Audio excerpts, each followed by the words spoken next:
দেখুন, দান সব থেকে বড় জিনিস। অর্থ আসছে না, তার জন্য আমরা মাছকে খাবার, পিঁপড়েকে খাওয়ান। আপনি স্টোন করতে পারছেন না, পয়সা নেই, কবচ করতে পারছেন না, পয়সা নেই, তাহলে কি আপনি শেষ হয়ে যাবে? যত দান ধ্যান করবেন আপনার এই অনুযায়ী প্রত্যেক বুধবার 15টা লজেন্স নিয়ে 15টাই নেবেন, নিয়ে 15টা বাচ্চাকে দান করুন। 15টা বাচ্চাকেই দেবেন, 16টা বাচ্চা এসে গেল বলুন দান ধ্যান করুন, অবশ্যই মাকে ডাকুন। এই যুগে বাঁচতে গেলে আপনি যে কর্ম করছেন সেটা ভুল কি ঠিক সেটা না বুঝে করে ফেলছেন।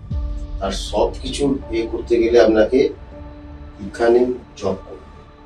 আমার অনেক শিষ্য ভক্ত আছে, সবাইকেই বলি গুরু দীক্ষা নিন, জপ করুন।